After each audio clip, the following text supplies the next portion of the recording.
gave up on everything. She still make content here and there.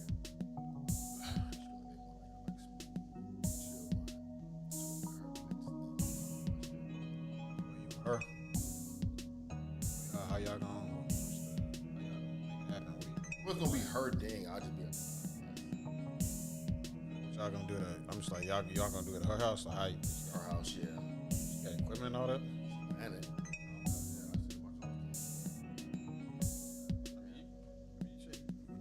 She can do it over here if you want to. Oh, you told her. But she don't got no car right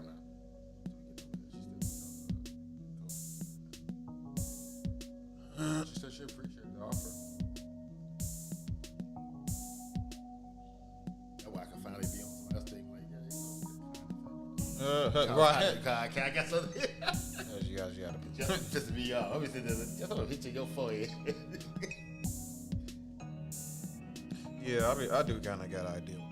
Just like it's gonna get our numbers up and make it make sense for him and make it make sense for. No, what I really want to do is like use his set and like advertise it, throw some posts on there, and then we kind of use his platform to like run a show. And then if people like us, they'll continue to follow us or whatever like that. But like just kind of make a poster and just kind of like just do a live show on his stage that we pay him and all that stuff.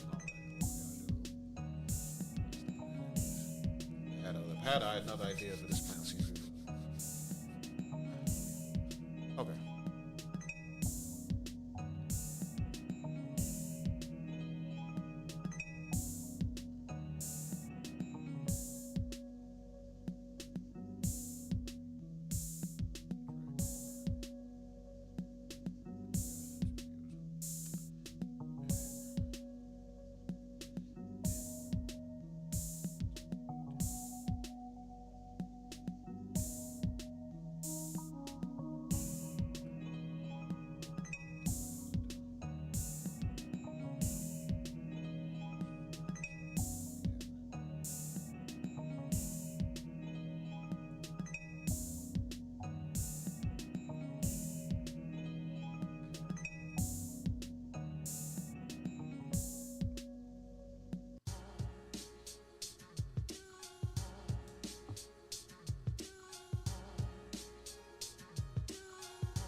What's up, everybody?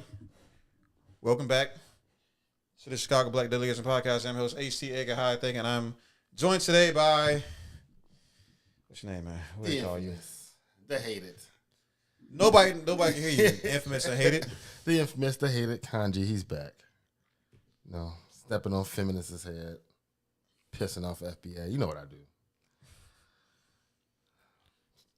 Pissing off who? FBI. So you automatically, this like when the FBA chant is being spread across the internet space, like little alarms get set off in the Tariq Nasheed camp, and then they send people our way to fuck with us and shit. You know those people. There's like a back channel out there when FBA name is called, right? Yeah, they act like the Beehive. Like the Beyonce hive. Yes. What is that? What is They elaborate? swarm together to protect the queen. The queen. Yeah, The beehive. yeah, and Tariq Nasheed is their queen. The queen. King. So King. Yeah, king. Okay. I'm glad you respect him as a man, at the very least. Right? Sure. Define sure. Find it as he creates division, and I don't like that shit. All right. Is my shit okay? So as y'all see, man, we got a little bit of problem. Me and Kanji always had a problem. Okay, we had a problem for a long time. Where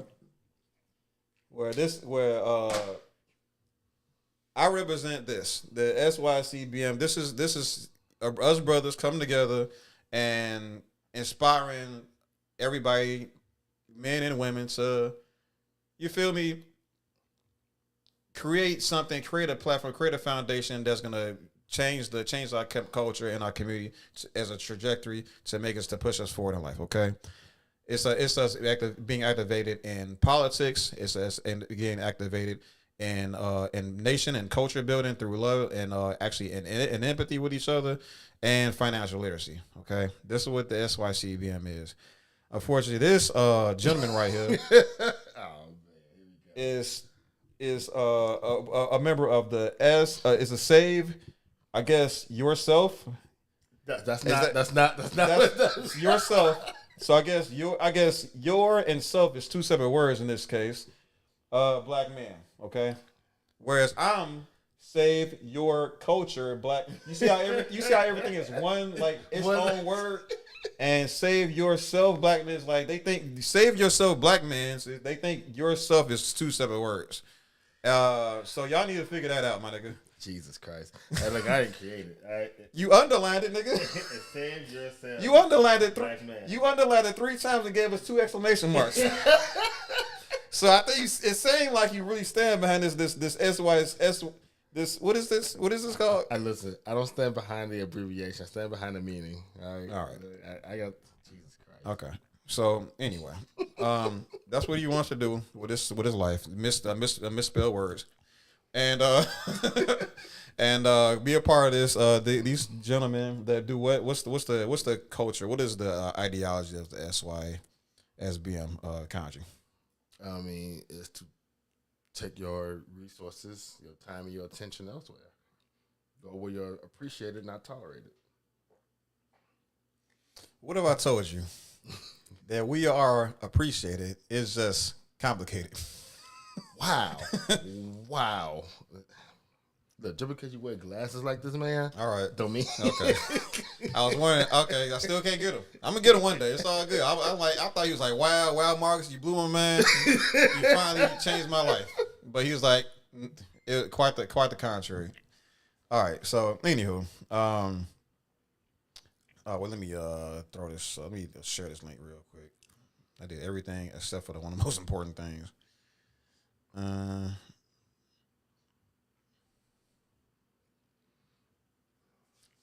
Post. My boy Drake. So, if anybody that's new to the platform, how we typically do things is we have 3 segments. Normally we have 3 segments, but we can have more segments sometimes. But I would before each segment, I will not before the segment. I will introduce every segment and I will outro every segment. So that's how it's gonna look as in the live stream format. However, I'm typically just gonna be I do it this way to kind of separate it into different sections. So when I on the editing end. On the editing or when I'm editing, I will like cut it up and like present as 3 separate videos. Like that's kind of how I kind of do things here. But so when I intro each section, you'll know that we go into another conversation. But when I outro a video, like don't necessarily assume that we are ending the stream or anything like that. We're just ending that particular segment, and we'll be probably having like a brief intermission. That's where we will be reading comments and answering y'all questions. and maybe have like a little bit of chit chat in between segments. But when I would open up to another segment, the next segment. So again, don't think when I'm ending a segment that I'm ending a stream. Again, I'm just ending that segment and transitioning into the next segment. So but otherwise, yeah, that's kind of how we kind of do things here. Overall, I don't know. I hope y'all enjoy the show. We're gonna be talking about a little bit of Drake today. We're gonna be talking about this Umar little thing that's going on, and a little bit of passport. We're gonna get a little bit of passport, bro, discussion. So without further ado, we're gonna start off with the Drake convo. What's up, everybody? Welcome back to the Chicago Black Delegation Podcast. I'm your host, HTAK High Thinking, and I'm joined with my homie, Kanji Timisu. all right?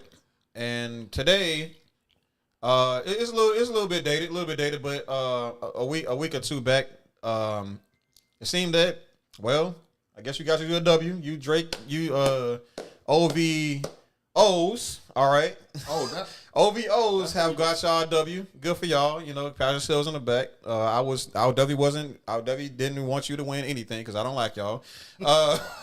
But yeah, y'all got y'all a little W against UMG, and we're gonna hear it and go ahead and report on it and have like a little talk about it.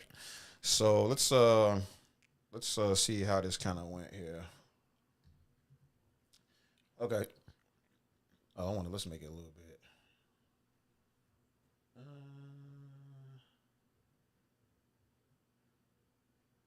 Well, that ain't gonna work now, is it? Yeah, we'll do it. I don't know. I gotta just take care of it on the back end. Okay, so this is reported by NBC News. So shout out to them.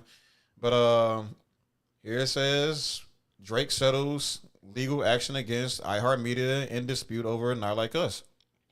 So real quick, so Kanji, and what was your overall take on like the beef as a whole? Like, well, like just like from beginning to end, like what was your how did it kind of transpire for the most part in your from your point of view? And you can kind of talk about like to any talk about from any angle you want. Like you want about the fans' reaction, the songs and stuff. Like what do you want to whatever comes to mind about the beef. Well, as much as I love Drake, he wasn't prepared. He wasn't prepared to go into Kendrick. I give him props for stepping up because no one else did. When Kendrick came up with the control verse and was talking his shit, no one said a fucking word. No one did nothing. Everybody, oh my God, the boogeyman, Drake stepped up. Now, did he get his ass handed to him? Yeah. Was it outright ass whooping? No. But he definitely lost. But there was some scathy things going on, even when you turn to how much the music was getting played, stuff like this, because they like overdid Kendrick's music. And I remember at one point they took off I don't want to say the licensing. They took off something off Kendrick's Not Like Us music and made it so that all the reactor videos can use it and get paid from it. But then after the beat was over, they put it back. I'm just like, well, that was odd. And then when you looked it up, they overplayed his music. And it's like, they just pushed all Drake music aside and put this out there. So UMG, I guess that's their way of saying, okay, well, he's the new guy. We're going to push you out and make him a new guy. You know, hell, you had Lucien Grange in the fucking Grammys high-fiving everybody because Kendrick won 5 Grammys. Well, what was Lucien Grange doing at all the other Grammys Kendrick has won? That man is at 20 now. True. I don't know. Favoritism, man? Yeah, and I don't. So, should you sue in a rap beef? Should you sue in a rap beef? No, you shouldn't sue in a rap beef. Rap beef should be between two people. They both said egregious things about each other without any real proof. Make sure you're talking to the microphone. Oh, yeah, my fault. They have said things about each other without any real proof. But the problem is that if you treat UMG like a parent and they got 2 kids fighting, they've given Kendrick Lamar more support than to give one child. And I think that's what it kind of got fucked up at. Okay. Yeah, I'm gonna, and you know, me being the Drake, me being the Kenny guy, I would definitely agree that there's, I mean, if a corporation is putting so much bot investment, a lot of stock into one side, there's definitely a favoritism thing being played. and it can create an argument of what's that, an integrity issue regarding fan support and stuff like that. Like people can use that as a narrative as to why they would kind of push things for. And then, and me understand the algorithm, the way that me understand how algorithms work. It's just to kind of break that down, just a tiny bit, and very briefly. Uh, every piece of content, whether it be video, music, or otherwise, is it's all a numbers game. Basically, it's based on views. It's based on engagement, such as content. Comments, likes, shares, length of which that you engaged with the content. Like if you watched it from beginning to end, as an example, all these things is factored into the platform's all of these things are factored in the platform's decision to show this content in front of more people. You know what I mean? So if you come out with some content, whether it be a video or a music, if people like it by way of like, share, and comment and all other stuff, the platform will decide to push it out again to more and more people. And when you add in something like bots into the mix and fake likes to the mix, and so on and so forth, yes, that's going to inspire the platform to show that content and get to more and more and more and more people, which can inflate it won't just inflate the numbers, but it will also inflate the it won't necessarily inflate. Okay, it will definitely inflate the numbers, but it has the potential of showing that content in front of more people that will normally have never seen that content to begin with. There's just a potential there.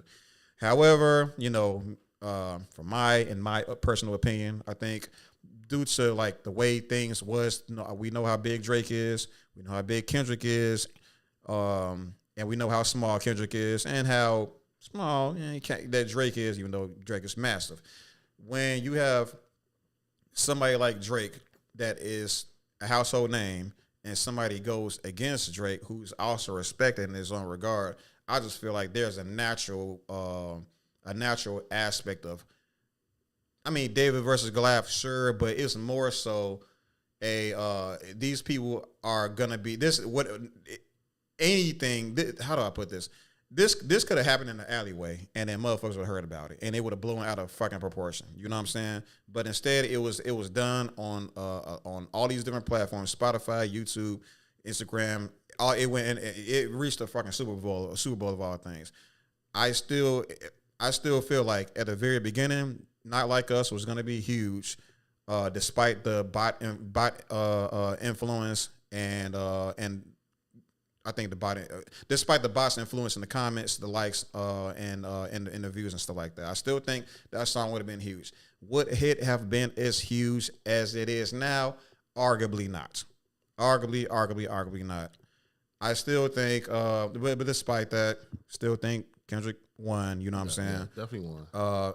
As far as Drake suing, Drake is not suing Kendrick Lamar, so I respect that. He's suing UMG because of the bot influence. I can only respect that. I think there's going to be some ramifications to that. But I want to turn it over to you. Do you have anything to say about what I said up to this point? Before I ask the question about the butts. Why do they think he's suing Kendrick, and why is Kendrick upset about it? Because his Kendrick's name was not even in the documentation, and everybody thinks he's suing Kendrick. And on top of that, Kendrick was being petty about the Super Bowl mess. Nigga, you mad about he ain't suing you? They don't know you like the suit. Nigga, he ain't suing you. He's suing the fucking company. The fuck you worried about it for? Like, I didn't get that part. I like to think it was a joke, but if he was mad, that'd be stupid too. I can understand. I like the idea of engaging two perspectives. I like it. I like the idea of being a joke of him trolling, but at the same time, I know that normally when I engage like conversations in general, I try not to assume somebody's trolling because I want to say people are like kind of serious. But I guess like I don't know, with the context of him putting on the show and being entertaining and him being like silly and all that stuff, I like to think it was a joke. But I can understand I can understand your perspective as well, because maybe it wasn't a joke, maybe he was like, trying to be spiteful or something like that. So I'll give you that. I'll acknowledge that perspective at least. What you finna say something else? Okay, so but yeah, as far as like suing Kendrick, yeah, I mean, Kendrick know he didn't sue. He know he wasn't sued. So if he was serious, then he'd definitely be in the wrong. But like yeah, I think as far as everybody else is concerned, everybody else is just I mean, it's the sheep mentality, man. People don't. People gonna say Drake sued, and then they're gonna just go with that, and then it doesn't help that bigger platforms, bigger social media platform, not social media, but bigger like news platforms are like mishandling the information, or they're throwing out clickbaity titles that people just like will read and then just run with that narrative or whatever. Yeah, that's clearly on them that they've been misinformed themselves. You feel me? Mm-hmm. I don't know. But I don't know. Overall, I don't know. I think we agree that Kendrick Lamar, like the bot influence is obviously bad. Drake, I feel like Drake is. I think it's okay that Drake sued, because if he has a case, which he clearly seemed to have got a case here. He deserves everything. It's as simple as that. But I still think Kendrick Lamar deserved the praise he's gotten for Not Like Us, in my opinion. I think the biggest thing, what it was like, they was like, oh, well, he's suing about something he benefited from. Yeah, but that's not why he's suing. He's not suing because Kendrick benefited from it. He's suing because they played one side.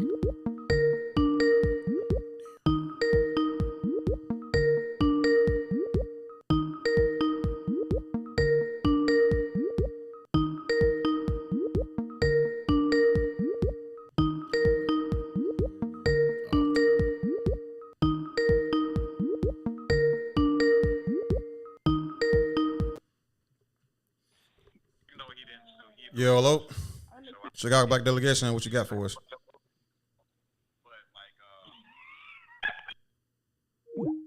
Okay. Well, that was weird. I'm just glad it worked. I low key thought I didn't pay the bill. Low key, I thought I didn't pay the bill. Chicago Black Delegation podcast, what you got for us?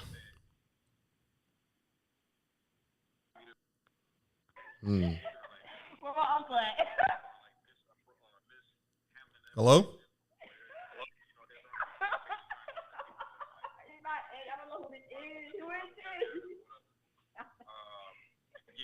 Where my daddy at? Where my daddy at? Okay. Who is this? I don't know. He's not gonna take that. Is it? Do you recognize that number? Anyway, what's that? That was one of your daughters, wasn't it? Where my daddy at? All right. Where were we at? All right, I'm gonna give you a moment. They irritating. Oh, you back? All right, you back. All right. So going with the home we was talking about. Drake settles legal action against iHeartMedia in dispute over Not Like Us. Drake has alleged UMG engaged in a regular and appropriate business practice to get radio airplay for Not Like Us. In Houston, Drake has reached a settlement with Texas-based iHeartMedia in his ongoing legal dispute over Kendrick Lamar's diss track "Not Like Us," according to court records. In November, Drake filed a legal petition in Baxter County, Texas, where San Antonio is located, alleging that iHeartMedia had received illegal payments from Universal Music Group to boost radio airplay for "Not Like Us." UMG is the parent record label for both Drake and Lamar. The petition, a precursor to a potential lawsuit, has sought depositions from corporate representatives of both companies. In a court document filed Thursday, attorneys for Drake said the rapper and iHeartMedia had reached an amicable resolution of the dispute, but did not offer any information. We are pleased that the parties were able to reach a settlement satisfactory to both sides and have no further comment on this matter, Drake's legal team said in a statement. In an email Friday, iHeartMedia declined to comment on the settlement. The claims against UMG remain active, and a hearing on a motion by UMG's lawyers to dismiss the petition has scheduled to be held Wednesday in the San Antonio courtroom. Drake has alleged UMG engaged in irregular and inappropriate business practices to get radio airplay for Not Like Us. Irregular and inappropriate business practices. That's very interesting. To get airplay for Not Like Us. But the petition also alleges that UMG knew the song itself as well as its accompanying album, art, music video attacked the character and of another one of UMG's most prominent artists, Drake, by falsely accusing him of being a sex offender and engaging in pedophilic acts, harboring sex offenders, and committing other criminal sexual acts. An email to UMG representative seeking comment was not immediately answered. In January, Drake filed a defamation lawsuit in February in federal court in New York City against UMG over what he alleges are false allegations of PDO file made and Not Like Us. Lamar is not named in the lawsuit. The feud between Drake and 38-year-old Canadian rapper and singer and a 5-time Grammy winner, and Lamar, a 37-year-old Pulitzer Prize winner who headlined the Super Bowl halftime show on February 9th, is among the biggest in hip-hop in recent years. The Federal Communications Commission sent a letter Monday to iHeartMedia's CEO and chairman Robert Pittman saying the commission is looking into whether the audio company is forcing musicians to perform at its May Country Music Festival in Austin for reduced pay in exchange for favorable airplay of their songs in iHeart radio stations. We look forward to demonstrating the commission how performing the iHeart Country Festival or declining to do so has no bearing on our stations airplay. Media said in a statement, we do not make any overt or covert agreements about airplay with artists performing at our events. Okay. So I think one of the criticisms that I heard in this case, especially from on Drake's side of things, is these are some things that Drake himself has benefited from. Yeah, 100%. And I guess this is part. I mean, I guess that him knowing that I think him experiencing that firsthand and benefiting from it firsthand gives him the knowledge or the confirmation that this type of thing is possible. And I guess if he is aware of that possibility, and he notices that he himself did not benefit from these types of, I guess, how he labels it as irregular, irregular inappropriate and practices. irregular and inappropriate practices. And you know what I'm saying? I would feel a way about it if it was Drake came out with an album, Kendrick came out with an album, and Kendrick's album did better than Drake's, and then he was bitching about it. Then I wouldn't agree with this suing shit. I'm like, homie, that's weak. What the fuck on with that? But because it's two of them against each other, they should have stayed out of it. UMG should have stayed out of it. Let the fans decide who was winning this thing. They push one side. Let the fans decide, because when you let the fans decide, then you get more objective view on the song, how the song does, what it sounds like. People can look at the bars, what was said, how it was said, you know what I'm saying? Slick wordplay, all that stuff like that. There was no chance for Drake to win this. It's too easy to hate Drake. And so anything he put out, fucking push-ups. Even though strength. When you look at the songs, right? So you got Euphoria. That's a good track. I personally like 616 to LA. A lot of people don't. I think it's a decent track. He was spitting on there. A lot of people don't like 616 to LA. Meet the Grams. They don't even play that no more. That was the biggest thing people going crazy over, and you don't even hear about it no more. Then it's Not Like Us. Right. That was the, oh my God, he talking to Drake's soul, but you don't hear Meet the Grams get played nowhere. Then you got Not Like Us. Not Like Us is a bop. It's a little overdone, but it's a bop. Then you got Push-Ups, Family Matters, and the Heart Part 6. Heart Part 6 was cool, but it wasn't that good. Family Matters and Push-Ups is actually good songs. So why not let them play on the radio, let them play on the thing, and let people decide who won? But they didn't. All the things they gave Drake, they gave to Kendrick and didn't give Drake. It's funny because like I know back in the day when there was a beef song when that beef song came out, the beef song was played. Both of them. But I mean, they both was played. And people decided who was you heard it constantly. You breaking it down. No, I don't remember ever hearing any of Drake's songs on the radio. When it first dropped, yeah, but as soon as Kendrick dropped, it was just Kendrick's. I'm just like, listen, I'll be the first to say, Drake lost, but it wasn't a fair fight. And not even strength for Kendrick being a lyricist and a very good one. It wasn't a fair fight because the company backed one side or the other. These are both your kids. You stay out of it. They having a dispute. You stay out of it. So I think when it comes to beefs, right, rap beefs and stuff like that, I think there's different categories, right? And like you can probably kind of tie this into with music as well. But let's just talk about beefs for a second. Okay.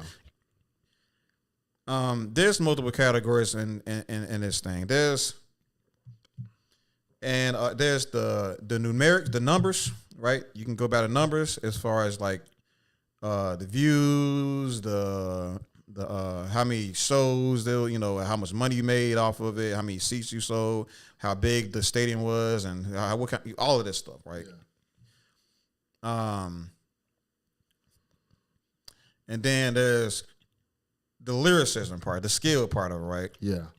Where you would go down to say each and every you go down to each song, you take a look at the rhyme schemes, the cadence, the cadences, the entendres, number of entendres, man, there's a lot of things that kind of you can go to rapgenius.com and kind of understand what makes a good lyrical a piece of work, a body of work.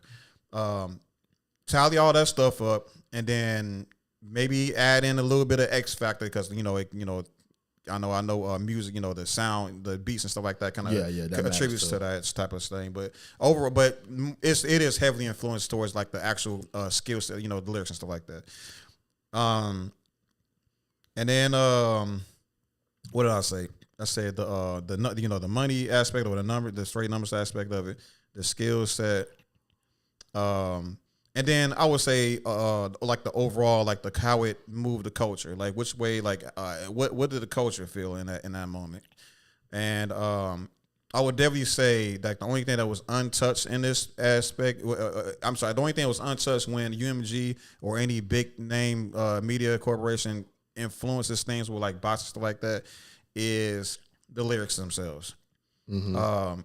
The numbers gonna get inflated, gonna get screwed up, and then the outreach, the community, the culture pool is gonna get affected by it. Mm-hmm. Only thing that's gonna get affected by it is the lyrics themselves. And I feel like just in general, a lot of people just don't know how to break down lyrics. They don't know how to read something, or because it's messed up already where people just listen to the music and then they decide if they like it or not, when they don't even understand fully, they don't fully immerse themselves, or they don't engage with the lyrics themselves. They don't even know what is being said most of the time. And then they just decide they like the song or not. Where it's going to take until people, go. I mean, I know you did this, and I did it as well, at least on Kendrick's side. I went down and read the lyrics. I even went to rapgenius.com, which is a pretty good site, if I say so myself, where they broke down each and every bar line by line, and then told you explained to they explain, because if anybody don't know, rapgenius.com is like a community effort. It's lyrical breakdown performed by the community. You know what I'm saying? And everybody can come in and like give a thumb up or a thumb down on every individual's interpretation of that bar. Okay, so check that out. So I went line by line on Kendrick Lamar's like song, all of his beef songs or whatever. And I liked what I saw, and I thought it was like a really good story or a really good narrative being told. and then you take out you look at the rhyme scheme, then you check out the entire you get all that stuff on rapgenius.com. Whatever. Shout out to rapgenius.com. That aside, if nobody's doing that level of deep study about on a rap song, I would argue to say that they don't have a complex and deep understanding of that song. You know what I'm saying? And so that already, I'm sorry, and in my opinion, if you don't understand a rap's or a song's lyrics, and you don't understand what's being said, you kind of don't have much of a say. So you don't have much of an opinion. That's just how I feel about it. Okay. It's like voting when you don't even know who the fuck you're voting for. Okay. But that aside, so all this to say that most people don't have much of an opinion in general. Yeah. But they decide that they still decide what they like and what they don't like anyway. It just is what it is. But for those other two categories, the numbers and the cultural pool, yeah. What else is there to say here? iHeartRadio definitely influenced the two parts of this of how I judge rap beefs. Ways, I mean, because these are the two things that make the money. The lyricism is it's important to people that find it important. Yeah. But the culture and the numbers is what makes the money. Okay. And that's what iHeartMedia influenced the most, and that's what Drake sued on, and that's why what else can we say? That's what that's why they settled, because they know they have nothing. You got anything to say about that? Caught with their pants down. So they caught with their pants down. Yeah. And I feel so. I'm gonna ask you a question. Do you think? Put yourself in the shoes of the iHeartMedia lawyer. Okay. What would you? And you're on step one. You're on step one of the defense of UMG. What do you think you are going to have to prove in order to? What do you think you're going to have to prove to successfully defend UMG in this case? All right. They will have to prove that the claims or the petitions that Drake is using is unfounded. Now, how they going to do that? I don't know, because like you said, Drake knows all the things. They did it for him for years. Mm-hmm. So I don't know how can you disprove something that's true when the very information that you have, he has too. Because me personally, and this is me personally, I don't think Kendrick know UMG doing the numbers like that. He don't give off, okay, yeah, send more bots over. I think he did his songs, he put it out there, and his thing is, I'm gonna let the coach decide, not knowing that UMG don't like Drake, and they just inflating his shit. Because even with no push from UMG at all, that damn album that wasn't that great at all. It's like fucking 4 songs on that, out of 20. You said what, GNX or no, not GNX. The Sexy Songs for You. It's like 4 songs I like on that. Okay. It did numbers, retarded numbers. You see what I'm saying? With no push, it's just him and Homeboy. Like 250,000 the first week. Or 2 weeks. I did 2 weeks. Don't go beyond that. But yeah, see what I'm saying? But GNX has some crazy ass numbers.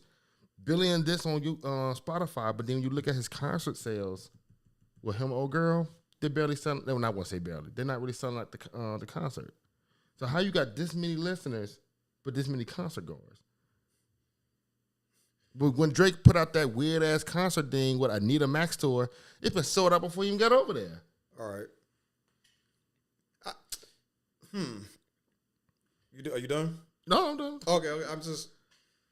So do you think? Okay. How do I put this? I forgot what they call this, but you making a connection between you're arguing. I need to stop using my hands because this thing be tweaking out when I use my hands. Don't wait till this camera tweaks out. But you're making a connection between streams and concert ticket sales, right? My question to you is going to be, because King Savage says the same thing, And I have not had this argument with him yet because I'd be saving shit for the podcast like an asshole. But that is sad. That is sad. How strong, like how much do you believe in the connection between like the line that binds these ideas together, this concept together? Okay. How much do you believe in that binding? I don't believe it's a direct correlation because ticket sales is fundamentally based off could be the weather, how much the tickets are being worth, and if people can actually afford those tickets. So there's those nuances. But even still, when you're talking about hardcore fans, Drake fans are many. Oh, well, yeah. Yes.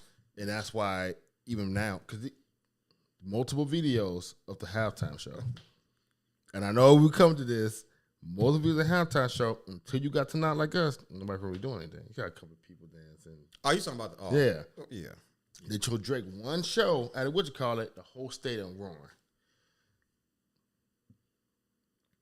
Oh, but you know why, right? But Drake's a bigger artist. Because of I was talking about the songs individually, but oh well, yeah. Let me put this out. Let me throw this out there. All those songs he performed was Gen X songs. Okay. The Gen X album just came out, and nobody has built the attachment, the affinity, right? You know what that means. Nobody has built the affinity to those songs yet. Okay, that's fair. So there was no like, he's playing. What's that? Luther. He's playing Luther with SZA. Oh my God, he's playing. I don't even know the. I don't know the song. I know TV off. I know TV off, and I know the Luther song because SZA's as bad as much. I love that girl. Okay, that's all. And then what else? And Not Like Us. I mean, maybe that's not on Gen X. That's not on Gen X. What? Not Like Us. Not Like Us is not on Gen X. Okay. But. And then and T.I. and P was turned up to TV y'all. Yeah. So I would argue to that point, like I said, people didn't know, and these are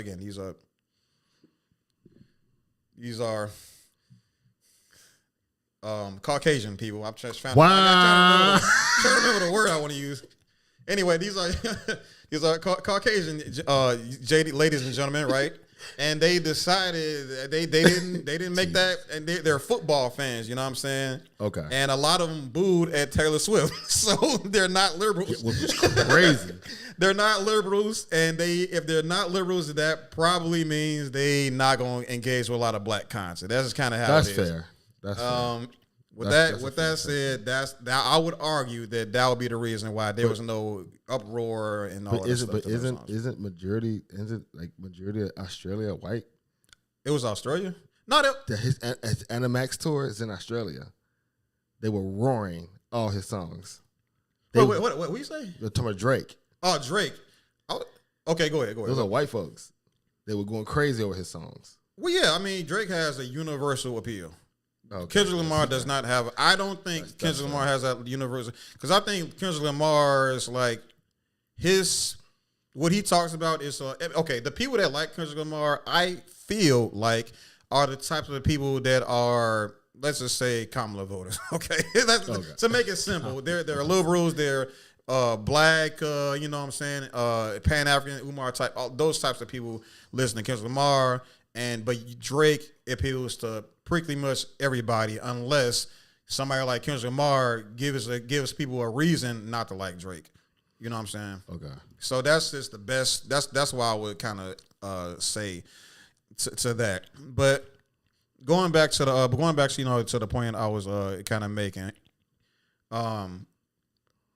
because yeah, like I think that's pretty much the whole point I was making, really, because there was like no attachment being built towards those other Gen X songs, and then all of that. I mean, you just laid it out perfectly well. The hype around Not Like Us was astronomical, and people love saying Mustard like they're Super Saiyan. Yeah, I noticed that. So I can't stand that song, but people love it. Nigga, I love saying me some fucking Mustard. I love it, Mustard, for no reason. Hey, remember that kid? Remember that kid back in the day, back in the old YouTube days? He's like, I'm gonna turn into a Super Saiyan and just start yelling. Started yelling. Yeah. So That's So I love I literally low key. I turned on. I got on my Facebook. You feel me? I say I'm gonna watch Super Bowl for the first time in years just to watch the scream Yo Mustard. That had nothing to do with the Drake beat. I was tired of hearing Not Like Us as well. I personally like Euphoria, but that's neither here nor there. Yeah. I fucked with T though. But anyway, but overall though, I would just go along to say that I would go along to say the point you was making regarding things going too far into one direction. How do I put this? I sure forgot. I should have been did this. Oops. Yeah. I would say coming to the. Yeah. I would say with things going too far into how do I put this? Oh, with UMG is essentially putting way too much effort into boosting like Kendrick Lamar over Drake when, as you just said earlier, they are both their children. You feel me? Not children, but you get the point. Yeah. They both are they're artists, assets to UMG, but yes, artists. So they should definitely treat them both equally. And when Drake lays out the fact that Drake is a bigger artist himself because he has a larger audience for maybe interesting reasons, he can pose the argument that I'm a bigger artist and you guys are trying to low key blackball me in order to boost the smaller artists because you want to start saving money on your investments. Mm-hmm. You know what I mean? Because it's like it's, but people everybody has to adopt the perspective of the moneymaker. You know what I mean? This stuff is a numbers game, period. And if you're only gonna engage in these conversations from a emotional or I don't know, rap some perspective or something like that, or like a lyrical no, you always have to engage arguably everything from a money making perspective as well as your preferential perspective. Okay. So with that said, we have to us Kendrick stands, we need to acknowledge that this that Drake did earn this case. He had a good case on his hands, and he UMG caved. Now, but you pretty much said, going to the question I asked about if you was a lawyer, you say you have to. You said that they have to prove that his findings were. His accusations was unfounded. Yeah. So what about the aspect of, how do I put this? What about the idea that he? Okay. What about the aspect of like the allegations themselves or the things that was found in the song? Because Drake had a specific problem with the narrative that was being spun in the song that directly impacted his reputation. I was thinking like they will possibly have to prove that that these things that he's that the culture vulture allegation, the PDO files allegation, like all of these things that he said in the song that he feel like are the most impactful to his own career has to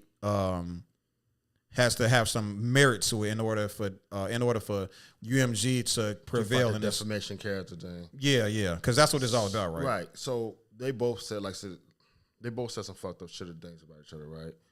But it seems like culturally, people just were like, well, Kendrick said it is true. Drake said it, he's lying. It's an odd thing to do. And then when you address so they would have to address everything that was said in the songs. Then they have to address everything that people have put out on the internet. Now, the only thing that Drake got against him was the whole shit when he was 23 and the old girl was 17. Now, do I agree with that shit? No. But with it being so close of an age thing, maybe it was just an awkward, weird situation. All right, that was like 20 years ago. Fine. Then you ask them, well, what's another proof of him doing? Could a pedophile and a groomer are two different things. They're not the same thing. A groomer is just keeping a child within arm's length until they get older and then have sex with them. A pedophile gonna have sex with you. Like, they're not waiting for shit. Like, they going for it. Yeah. The problem is that when you look into many of the cases that people make against him, there's no evidence to back it. Like this one chick got on there was just like, Drake came to the girls' basketball games and then he's supporting them. But there's no pictures. Oh, he probably made everybody sign an NDA.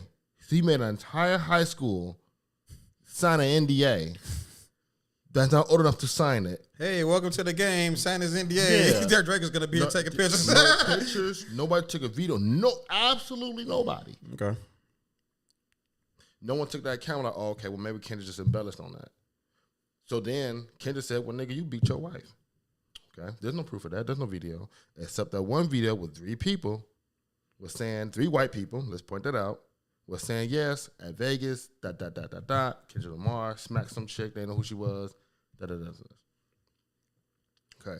So you got white girl here saying Drake was at basketball games. You got white people here saying he beat up some chick. But that's not believable because they white, but this believable but that's still white. Like, it don't make sense. So how do you prove that? You can't prove somebody's a pedophile. Then you be like, well, he's seen coming out of this restaurant with this chick. Well, how old was that chick? She was 18. Then they had the black chick that he took a picture with. He's leaning next to her. It says she's 16. Okay, what's wrong with this picture? You're not holding her no type of way. She turns 18, 19. She kind of got him like this. Okay, now she's in grown range.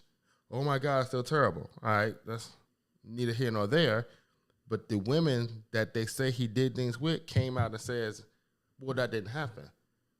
And this is why I call it the Quentin Miller effect. And I call it Quentin Miller effect for a reason. What's his name? Meek Mill comes out and says, Quentin Miller did X, Y, and Z. Quentin Miller comes out and said, no, that didn't happen. Well, he's lying, but Meek Mill's telling the truth. What? He said someone said something that's telling you he didn't say that. So we're not going to believe him or the guy that's saying he didn't do it. We're going to believe the guy that's saying he said he did it. It's weird. And then, like I said, to come back to what you were saying, how do you prove that as a lawyer that these aren't defamatory lyrics in a song? You can't. There's no proof that says anything that Kendrick said is provable. Just like there's no proof that anything Drake said about Kendrick provable. Especially when, just to come and break it real quick, especially when none of these girls that he groomed or, all of this stuff is not coming forth and presenting any sort of, thing. Yeah. See what I'm saying? The only thing they probably got credible is what? Kendrick said he got a gambling problem. All right, we see that. He gambles all the time. I mean, probably got a drinking problem. All right, he always sipping on spritz. And then for him to Kendrick, his kids being apart, him not marrying this chick for fucking God knows how long. The thing they try to do, they try to use the culture against each other. He tried to paint him as a pedophile, which is the most egregious thing you can say about somebody. He tried to paint this man as a deadbeat, typical black man. Yeah. Boy, this shit was messy. When you break it down, like, this shit was messy. Okay. Yeah, I mean, so I don't know. But overall, I don't know what to say. I'm trying to download. Yeah, there's not much you can really argue with what you just said. Because if you can't prove it, which the proof that's out there, there's a little bit of questioning in it. I mean, you pointed it out. Then I personally think the thing he did 10, 15 years ago, whatever, is super duper weird. 100%. But in that, 100%. So, but I mean, again, that girl don't seem to have a problem. She not coming forth. And she's not gonna press charge or anything like that. So she can. I don't know how it's really kind of say that. I mean, she spoke even though, well, yeah, she spoke. She did spoke on it. I will say that it don't really matter if she consents or not, because what matters is if he did it to begin with. He probably said all this stuff to butter up and all that other stuff. But at the end of the day, yeah, he was in a state where the legal age was 17, at least from what I'm researching, and that's what he did. But it is up to every individual themselves to deem that is weird or not. You know what I mean? 100%. So it's like if the culture feels like this grooming thing is bad, then I would argue that they need to hold everybody that grooms and does weird shit accountable. And there's a lot of rappers and a lot of entertainers and a lot of people that's in front of a camera that fall in that category. And everybody needs to hold all those individuals accountable. Also, not just Drake because somebody made a hit song against them. You know what I'm saying? That's well said. So overall, I don't know what to say. It kind of just is what it is at this point. I'm gonna just go ahead and wrap up this. I'm gonna wrap up my end to say that hey, I'm not a Drake fan, but hey, you won you a case. Again, you won this case, and it seemed like I would already say you deserve it. As far as like the song, as far as the rap beef itself, hey, big ups to Kenny. He did his thing. He did his motherfucking thing. And but I think my last question. I do want to ask you this question. I want to ask you a question. Well, me first because I'm better. Yeah. Wow. I mean, because this is better than that. Punk ass bastard. That's why I'm gonna ask my question first. Do you think this is gonna influence the rap market or like the media market as a whole to any capacity? Like, because this type of thing is done. Period. Like they do this. The bots and stuff like that. Yeah. This is a practice. Do you think this is gonna influence new artists or not new artists? But do you think this is going to influence their decision to boost other people's other rap artists, especially views and engagement, so they get a bigger outreach and stuff like that? Because this stuff costs money. Bots cost money. It do. I would think it would cause companies to move more cautiously whenever they're trying to push their artists, because understanding that if he wins this suit like outright. Because it's actually the second one he won. If he won this suit outright, because he's still trying to get UMG as a whole, it can cause them to be real cautious what they do with in terms of bots and stuff like that. Because if you get the moving funny, especially when you got two artists under your thing, that artist could turn around and get you forward just as well. Oh. Yeah, okay. Because I'm definitely worried about I think they will definitely be moving more cautiously, but if that means that they'll stop doing it by a lot, that will possibly mean there could be let's go to the extreme. And then I want everybody to just think about the gray area on their own time. You know what I'm trying to say? Mm-hmm. So on one end, this is not going to change anything, but on the darkest end is what I'm going to explain now. If they completely shut off these bots altogether, that's going to that's going to delete the inauthentic way of music reaching a larger audience. We can get back to the culture deciding what's good and what's not. Absolutely. And that could mean that smaller artists that don't have these bots on their side will have a bigger shot at stardom. They'll probably struggle. They'll still struggle, but the better is just the better ones. Yeah, will come. What I mean to say is they'll have a better chance at reaching a larger status. Well, I mean, which when I say better, I mean like better than where they're at right now. You know what I mean? Yeah. So I agree. What you got? Port Antonio. How do you feel about that line where he told him he would have won, but he didn't want to lose a brother, but he apologized. Who said this? What you talking about? J. Cole. Oh, you talking about? You talking about J. Cole? Oh, listen, bro, y'all need to leave J. Cole alone. J. Cole was like King Kong, and then he watching Mothra and Godzilla fucking slaying like interdimensional like laser beams at each other. Okay, and King Kong just got this little hammer. Okay.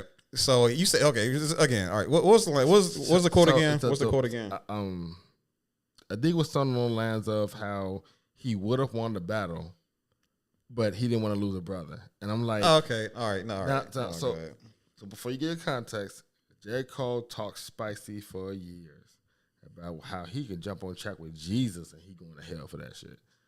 And then he get called out, he apologizes. He did apologize.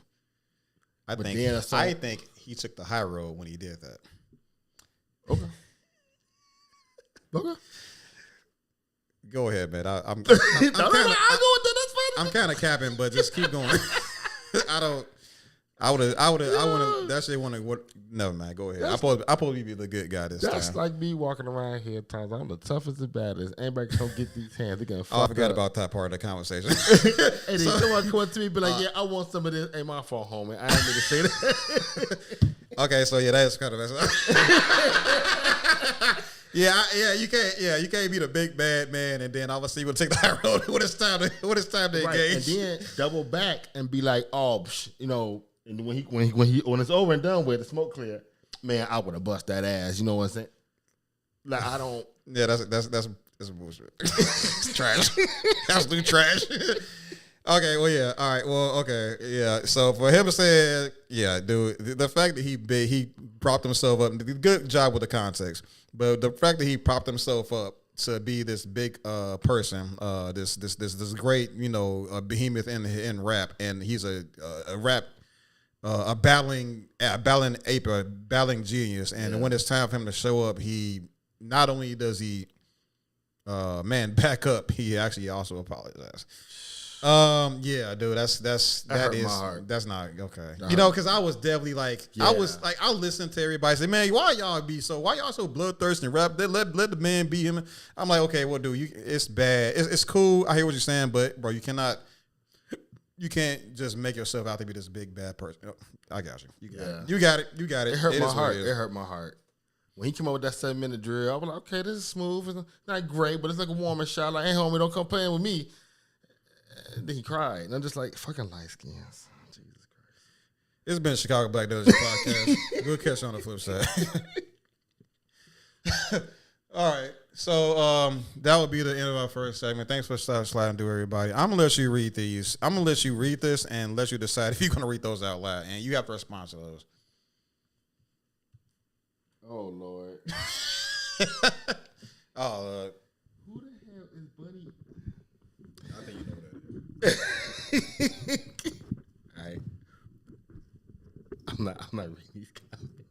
They silly. This.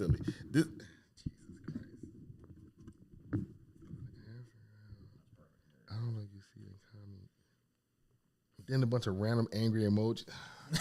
So you're not going to read them out loud? No, I'm not going to read them out loud. Okay, that's fine. They irritating. So otherwise, thanks for sliding on this, everybody. We got a little bit of views here. You need to stop saying the whole P word because now I have to, because you have to, you see, you got to understand the YouTube lingo. The reason I said PDF file is because this is the internet lingo version of saying what we mean. For some reason, I don't know what YouTube gonna do when they hear that word. And I just know I just know that some words become the boogeyman. You feel me? Okay. So when you use the boogeyman version of the word, that creates problems on my end. And in order to stop, I know how much you like causing problems. You know what I'm saying? I understand, but YouTube, YouTube decides what the boogeyman words are, and we have to acquiesce to those. True. To those boogeyman words. So it got to be PDF file. You can't say pedo. I don't even think I feel like you can't say that. Damn. But it is what it is. So much for free speech. Yeah. So this is what we're gonna do this time. We're gonna play this video, and then when you want to pause it, you want to say something, hit the pause button, and then we'll engage with what you say. What you gotta say, basically. Okay. But you're gonna go through the whole thing, and we're gonna do it at quick speed. Playback speed. Let's go 1.25. Okay, so about right. Okay, so we're gonna so now we're gonna talk about do a little passport bro, little kind of conversation. Let's get on the way. What's up, everybody? Welcome back to the Chicago Black Delegation Podcast. I'm your host HT Aka High Thinking, and I am met with Kanji Timbasu. And we are going to have a nice little friendly discussion about the passport bros. Woo! And this is a good conversation for us because me and Kanji have been long battling about the relevancy and the relevancy of the dating strategy of the passport bros. I low key think these are just the dregs of society, and they can't. I'm sorry, they are the dregs of American society, and because they are so desperate for love, they would travel out to where it's cheap to date, and in order to find a wife, and then they live there and live happily ever after, even though they're being exposed. And then Kanji agrees with everything I just said almost. What the fuck? But well, I'm sorry, you agree about them being dregs of society. Anyway. But with the added, okay, you put some sprinkles on top by saying, but they are living their life. They're maximizing their options and stuff like that. It's just that their options are way less than mine, and I'm broke. But that is sad. I'm sorry. Oh, you are here. Well, go. Tell them why you like the passport, bros. What you got, man? No one likes you. Okay. So here Jesus God. Defend the passport, bros. You're on the air. Do your best because this is gonna be tough. No, it's gonna be quite simple. All right, barely about that at all. Because if the thing, the passport, bro. Passport, bro. Our culture has been simplified, and we praised women in the 90s with all these dating movies when they was with the black guy doing the most, and then she went to the white guy, now she up one. Throughout the 90s. God damn it. No one said a word. Listen, bro. The 90s was a horrible time. Everything was worse than the 90s. But it was way more fun. But keep going. I mean, but even still. So now you look at the concept of this, right? Most of these niggas that go across the seas are men and women don't want to begin with. At all. They probably weird, a little awkward. We're not talk to women. Ain't got bread like that, right? Okay. So if you don't want them, why you complain about them leaving? That don't make sense. Anybody, even if you just keep it here, even keep it in the States, if you're trying to date a bunch of women in this town you in, and you decide, you know what, I'm never feeling these women over here, and you take your butt over there to fucking, I don't know, Palos Hills, and the women feeling you like, oh, okay, you know, you got the hip tap going on, saying black power, you know, and let's say there's a bunch of Hispanic chicks, you finna just turn them down, like, oh, no, you're not women from my town. You finna be like, hell yeah, let's clap. And make it happen. All right. So it's crazy how. Oh no, I'm gonna let you finish. Go ahead. But so you have to imagine, like, granted. So let's say these men are broke. They're not really getting money like that, right? Okay, well over there they rich, and they still spend a lot of money on women. That part hasn't changed. You can spend money here, you can spend money there, but now you with women that reciprocate the gesture. You know what I'm saying? It's not demanded of it like it's over here. It's like, oh, if you ain't got it, you ain't nothing. Okay, fine. That's fine. That's the American culture. Okay, so then if you can't keep up with that, then go over there. But now it's a problem to go over there? Now we're talking about Dr. Umar Johnson's perspective on it. Fine. But Dr. Umar Johnson's only against it if you're dating outside the race. There are other cultures that look like us that are outside American culture or Western culture. Okay. That's how I defend it. Okay. It's so funny how almost opposite we look at this. We both do. Again, I told you we both agree that they're the dregs of society. Just to put out that, but that jokes aside, jokes that are true aside. Jesus.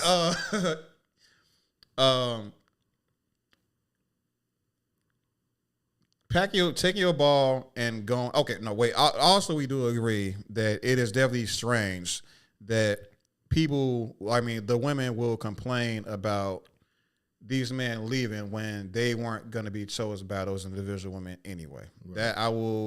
That actually is a point I've never heard before, and I think I can agree with that. But yes, I'm very much so one of those. Listen, I think you're familiar with the term look maxing, right? Yeah. I think a lot of people understand what look maxing is, but very briefly, what it all it simply means is upgrade your looks, upgrade your physique, the way you dress, your visual appeal to win that first initial attraction thing, that first glance attraction. There's a big difference between higher thinking when he is woofed up in the beard and when he gets a fresh lining. Right. That's just kind of how that's just the truth.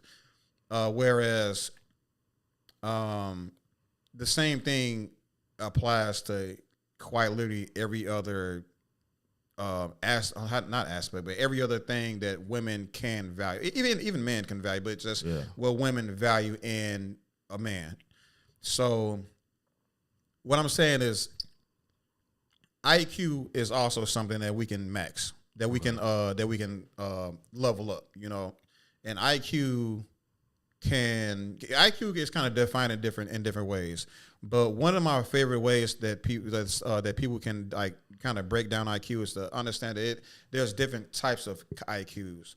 And whereas one of those IQs is like a social IQ, which is just like a understanding of the people around you, the culture around you, so on and so forth. So I would already say that if there's individuals out there that have a problem with the women in their immediate area, just like how you can look max, you can also culture max as far as essentially.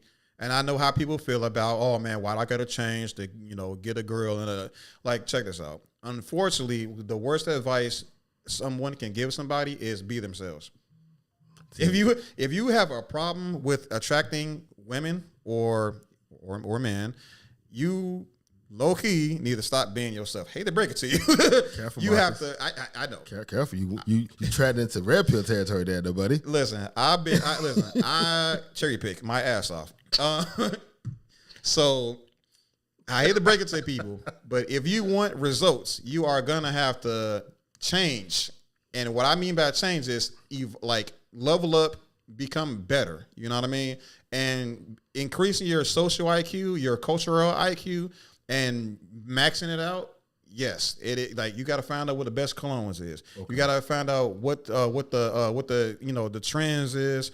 You got to find out like everything that the person that you're trying to attract.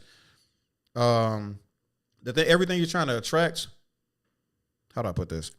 The type of person you're trying to attract, you have to dress the part. You have to look the part. You have to sometimes even think the part. But you have to also understand that, are you attracting the right person to begin with? If you are going to how do I put this? If you want to save money by not moving out the state, moving out of the country, because this is a money dump.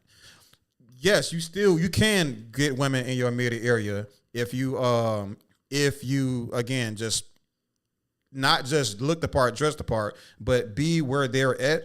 Then yes, you can find a woman that is to your standard, to your code within that area. You just have to kind of have to be where they're at. That's like a lot of the women that try to say, "What a rich man at," and then the girls be like, "Girl, you got to go to Menards." You know what I'm saying? You gotta meet him at the grocery store and da-da-da-da. That's, you know what I'm saying? There's a lot that kind of goes into finding the type of girl that has your type of mindset. And I think a lot of these red pill people, I think the biggest problem with the red pill right now is the content that they use to create their narratives is always like the worst, like the dregs of the black society, black culture. And I'd argue to say that it's not as bad. Like the black women are not as, I don't think they're as bad. I truly don't believe that black women are as bad as they try to make them out to sound. Okay. And I truly believe that. But when and the only thing you watch is that type of content, and they spend no time of trying to show content of like black women giving inspiration to black men, stuff like that. It's just I'm just saying like the the affinity between black men and black women is gonna wane and fall and fall and fall and fall until like there's no attachment whatsoever. And when that happens, when a black man is completely has broken his tethering to the black woman, that's when he starts to grow affinity to other groups of women because he was exposed to that thanks to these passport bro conversations. Man, that's what they do in Taiwan. That's what they do out in Thailand. Even though they, never mind. That's what they do out in all these other places. I'm growing an affinity to these other types of women. I should go see what it is like. You know what it's like out there as a man. And I just think it's just what I'm explaining to you is brainwashing. Mm-hmm. Now this is all this purely theoretical. You can anybody can like disagree with what I'm saying, but what I'm if the only thing you're gonna engage in is red pill content, and the only thing you're gonna engage in is password bro content, and you don't take the time to study and acknowledge the positive sides of black women and what they bring to the table and their potential and what you can build from you can build with black women, then I don't know what else to say. Then you're gonna grow a bias against like black women that I feel like has proven to be like the biggest allies to black men in history. That's post-feminism.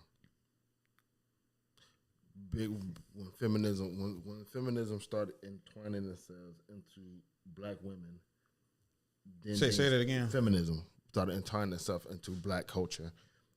Black women have become the biggest progenitors of feminism now. Like you don't see much white women in it no more. Like neo-feminism. Yeah, I think we have like the fourth or fifth wave now. Okay, and it's went from a woman having the choice to either be at home or work to like men are underneath me, and feminism has gone so far from the original roots of the ways. If feminism was still the same way it used to be when it first started, I wouldn't have too much issue with it. All right, well, let her stay at home, or okay, let her work. The problem is that now it's just like it's become an advocacy for women, where if they promote equality, but only equality that benefits them. They don't want real equality. So then with Passport Bros, they made it a black thing. But if you ever go to these countries, mostly white. The black ones made it a black thing. But like the other cultures, the other nationalities of Passport Bros, they just like it's Western culture. Yeah. And so now it's like if the culture of the West doesn't suit your morals and ethics or what you believe, how you want to move, even conservatively, then go somewhere where women but still believe in those type of things. You know what I'm saying? Okay. You know, if you grow up in a fucking house full of Jehovah's Witnesses, but you have Christian values, to go date Christian women. You don't stay in the fucking Jehovah's Witness and try to change them. Like you let them be them. Feminism's not going anywhere. It is a tattoo in the Western culture. It's not going nowhere. You're not gonna laser this motherfucker out of here. So what about what you said about like change them? I do not. Can one person change somebody? I believe not. I believe you cannot. One individual cannot change them. I think my therapist said the only way somebody will be prepared to change, the only time they will be open to change, is what I'm trying to say, is when they figure out that what they're doing is not working. That's when they'll be open to changing what they're doing. Okay. And with that said, I respect her educated take on that. Okay. However, I do, in my opinion, right, and this could be wrong, but I could be right. Mm-hmm. I think culture can change individuals.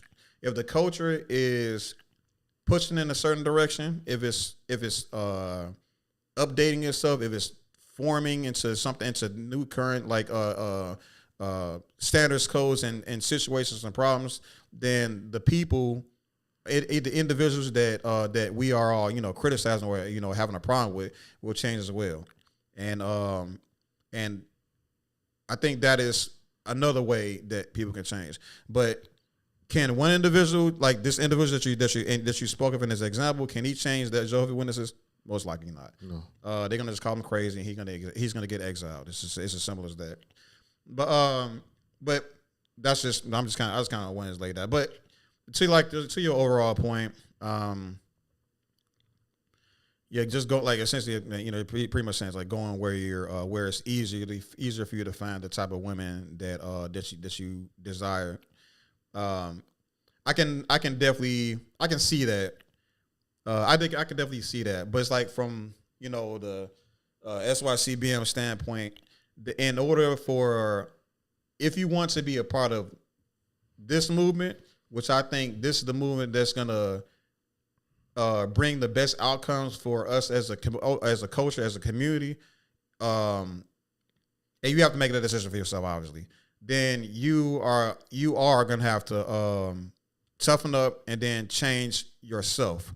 Because, as we said, if you're not getting what you want, then you have to change. So, as I said earlier, it's not about, you can't be stagnant in your personality. You can't be stagnant in your physique.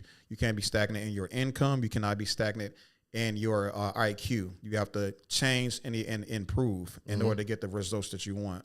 And if you believe that community is if you believe community and uplifting the culture is going to get us the things that we need as a society, which also gets you what you need as an individual as well, then it's going to require you to update. It's going to require you to be a better man. It just is what it is. Or you can just be yourself, be stagnant in your IQ and maybe even physique, and then get you a passport and then fly off to Neverland. You know what I'm saying?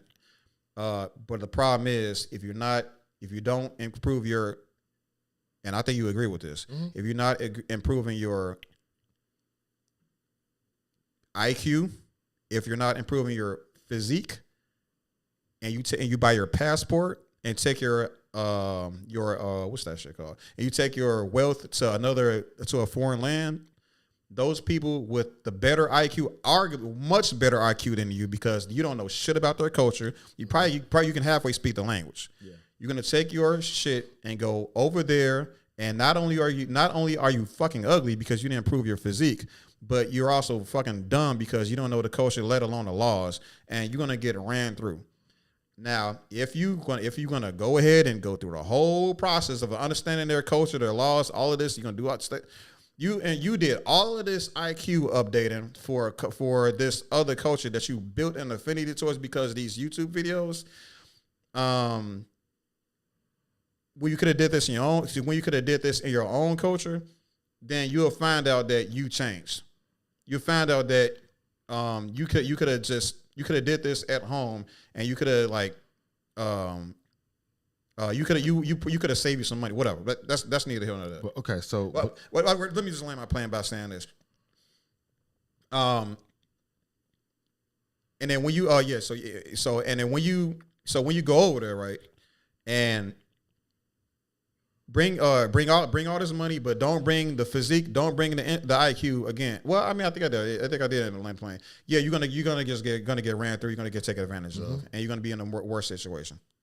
Well, I think aesthetically, if you do the work here, you will find you will find a woman that you have the chance for in the physical context, right? Okay.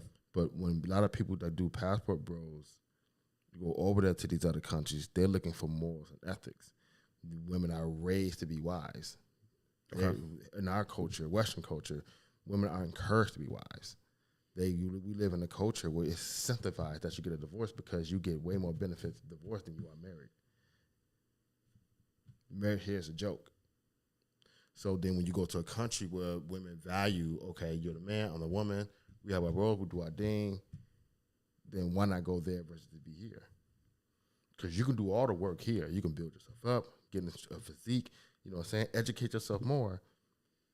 But when you have the majority of women that may think a certain way, or where you just go with someone, or abundantly women think the way that you kind of agree with. Because here, women are typically progressive and conservative at the same time. They want you to do your man jobs and lead a man role, but at the same time, they can do what they want, and they equal to you. Like, how's that work? I would definitely. This is related to what you're saying, and a bit of a response, but it's going to sound a little bit different than what you then. It's going to sound a little bit different though. It is very difficult for me to advocate for somebody to acquiesce and to change to. I'm going to just say it again. It is going to be difficult for me to sell the idea of acquiescing to change, to adopt the culture that is self-destructive, that is problematic. That's going to be an extremely hard sell. And with that culture, if that culture is currently in the pits of hell, as in which we're talking about Western culture, not necessarily black culture, but this is westernized culture, which is what you're speaking to right now. Then it is how would I put this? Then it's gonna be hard. It's gonna be hard for me to say to sell the idea. So I would not say to change and to adopt into a problematic culture.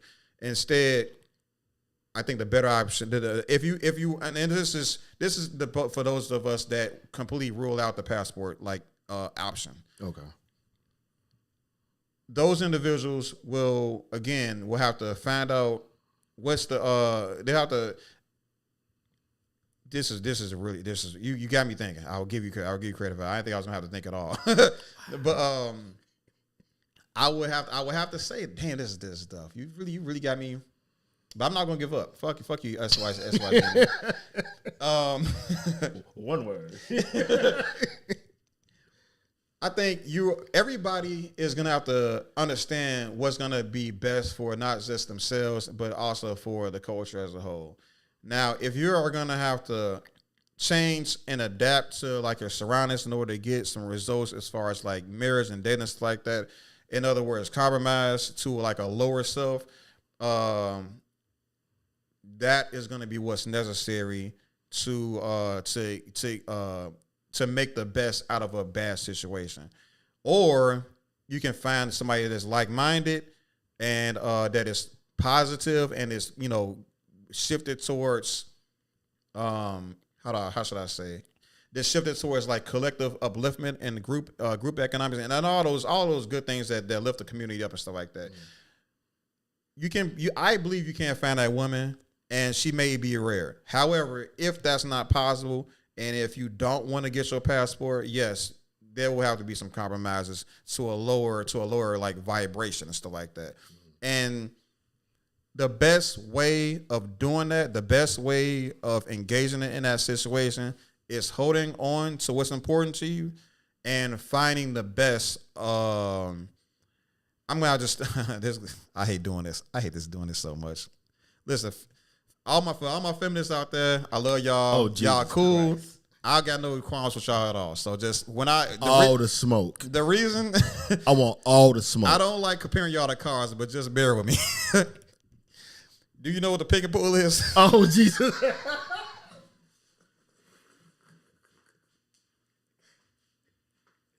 This is Chicago back there to get a podcast. You know what a pick and pull is? Yeah, man. I think I've heard this one. Jesus Christ. Hold on, let me use this. Just make sure you're in the shot. Yeah, you know what a pick and pull is? So the pick and pull, for those of us that's out there, the pick and pull is basically a junkyard where you can go and bring your tools. You know what I'm saying? You bring your whip. You bring your whip. You bring your money. You bring your $10 because you ain't got a lot of money because you got a pick and pull. And you bring your whatever muscles you got left because you're old because it's tough out there. You know what I mean? You bring what you got to the pick and pull, and then you pop the trunk, you pop the hood open, and then you just rattle on in there, figure okay, I can use this alternator. This alternator ain't all that bad. And then you can like, you know what? There's a little bit of antifreeze in here. Let me suck this on. Let me just get a, you know what I mean? You go to the junkyard and you pick out the best stuff you can find and bring it home, and then make the most of a bad situation. Okay. And but the bigger part, the bigger picture is you're taking what's in the picking pool and creating something that works just for you. And it may take some, hard work and some educating and some all of this and some maybe a little bit of financial investment and stuff like that. It is what it is. But you got, at the end of the day, you got what you wanted, and you can live like happily ever after. That's going to be the strategy of the SYCBM brother that wants to uplift his community, probably because he watches this podcast, and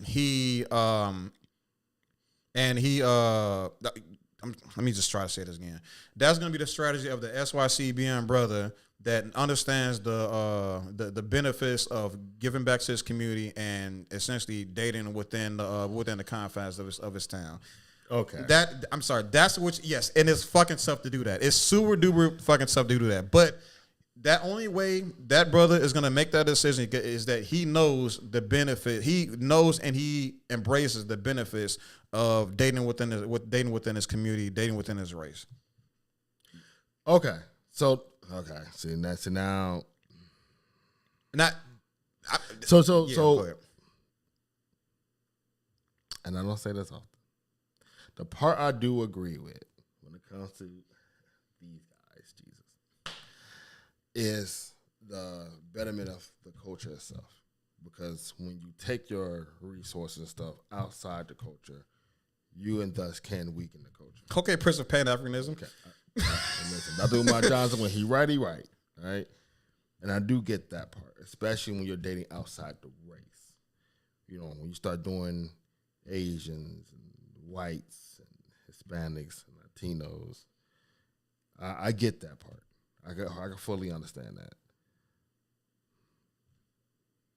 But the concept of that, okay, I need to take someone who has embellished these culturally bad behaviors, who is incentivized and lives in echo chambers of people around them that tell them it is okay. Be yourself. Be that. Like, you just laid out the platform of how men need to improve. But in Western culture, women aren't told that. They love yourself, big girl. Do what you're going to do. You know what I'm saying? You are going to make the feminists hate me. Go ahead. All the smoke. Go ahead, man. God damn it. They're going to hate me so bad. When you come to like that, then you should go with people, meet what you need, not only morally and culturally and ethically, but aesthetically. You know what I'm saying? You don't have to just deal with you got to deal with because we all look the same. Now, I know me and you had a discussion about what it is to be a passport bro and go across to other countries. But these people I feel like it's evolved from a bunch of horny dudes just, hey, we can hit these women, to now they're building black communities in these countries now. They are. You know what I'm saying? And then I always brought the prospect of, well, maybe that's what we need to do. Like, I get how people want to stand and fight for America. Hey, we brought here, we got dragged here, we're going to make this happen. But they've been arguing this case for decades now. But the one thing they haven't done that we are doing is establishing communities. There are no white communities over in these countries like that. But there's a bunch of black communities making videos like that. So then if you got a black community in Thailand, the Philippines, the DR, and now we can network with each other and with the people over here, we got something going that can be greater than what any of these white people did. Because they can have all the wealth here. We can have all the fucking countries with all the resources that they get from.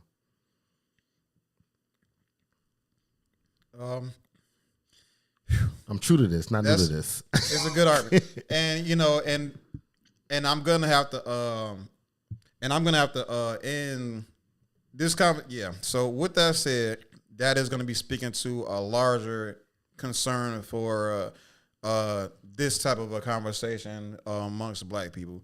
You're pretty much appeasing, and it's a mind you, it is a very well thought out perspective. This is progress stuff. This is appeasing to what black people want to do on the global level. What are we gonna do? Are we gonna stay in America and continue to fight against systemic oppression, or American systemic oppression, or are we gonna go out abroad and find solutions in other countries? And that is a whole nother can of worms. But it is, and I usually don't like when conversations expand to like larger concerns, but this actually is correlative to what this conversation is about.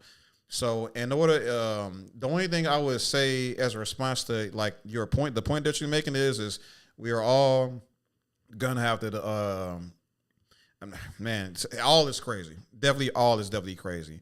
But for the best results possible, in order for what you're saying to work, we're everybody that's in America, every American freeman that's in America is gonna have to be on one accord and go and move to like one general area in order for the best results. However, good results, pretty good results is, I wouldn't say it's a bad idea either. You know what I mean? Okay. I do like the idea of us spreading our wings and doing multiple things, because we can't rub our bellies and powder heads. We can't do multiple things at once. However, we still need to be on like one accord as far as where, I mean, some people say we need a mothership.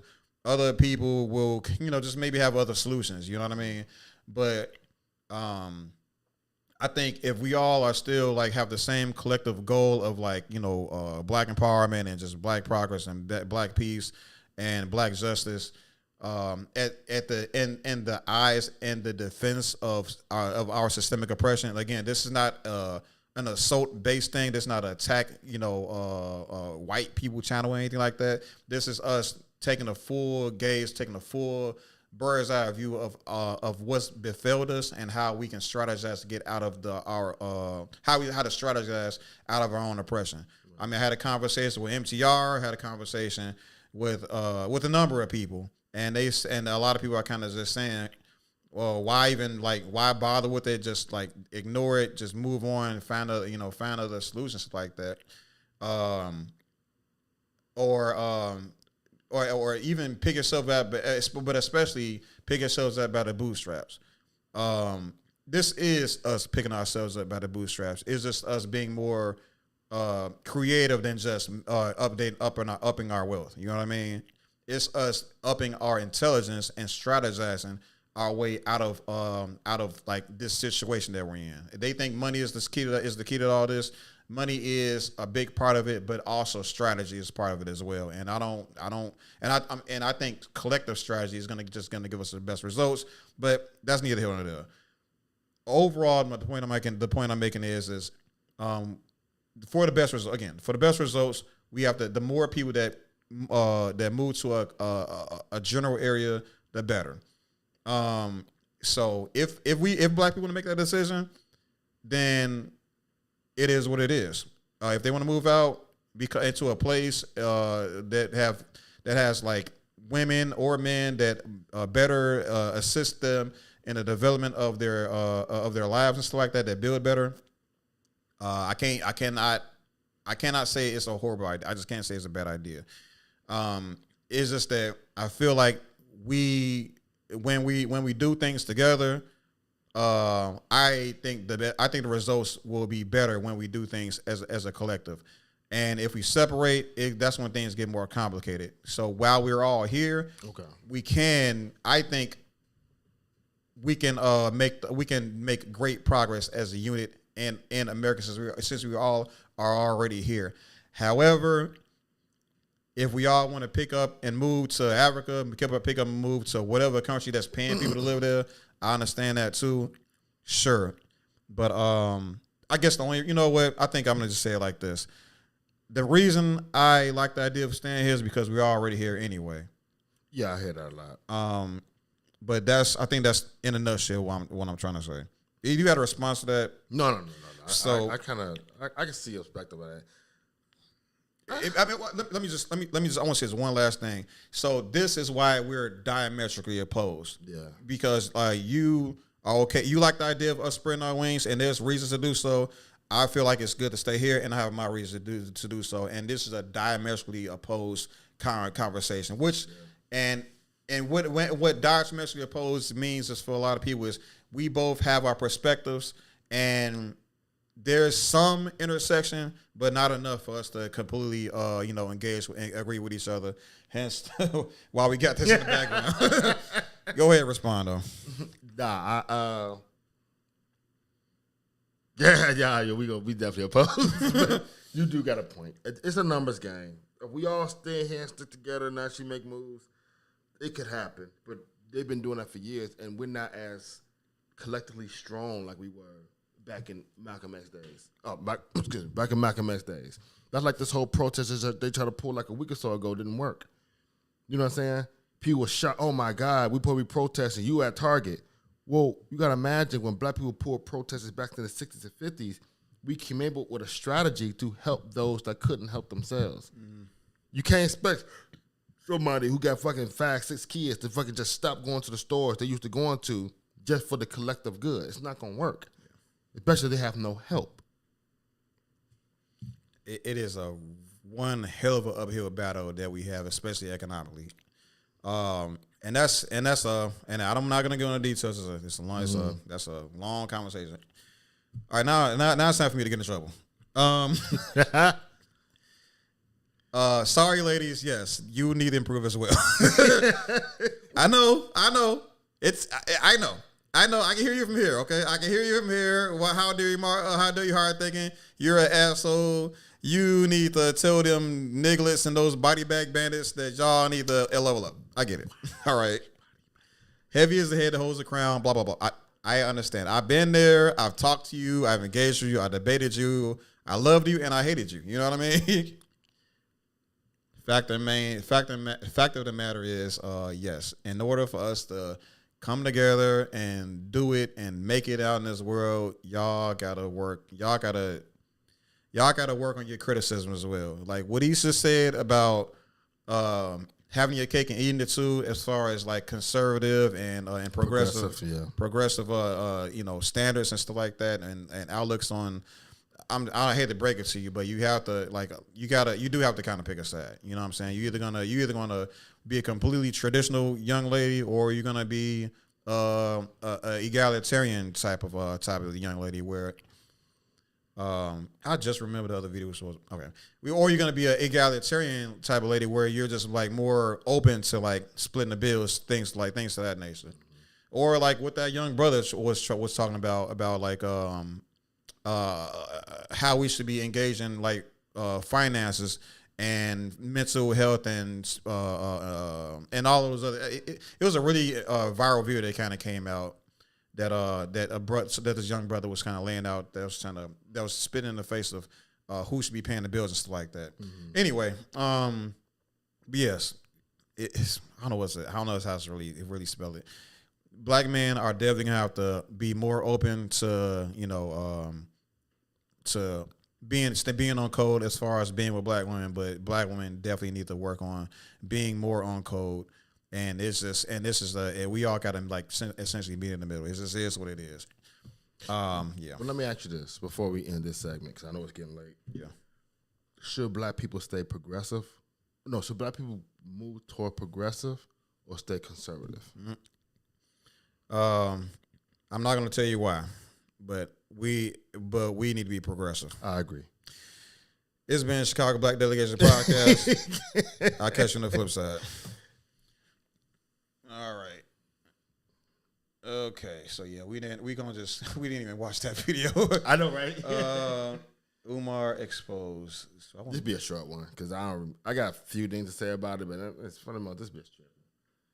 Okay, so we're gonna just watch the content, and then we're not gonna see what he says, and then we're gonna just kind of go from there.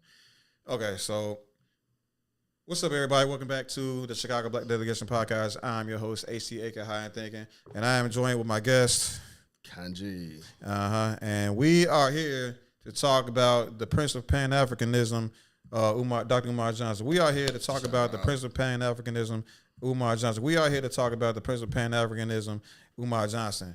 And we're gonna do this for a couple minutes because your boy gotta leave my house because he talking all this crazy. That's why Bussy anyway. Yeah, it's yes. Y'all.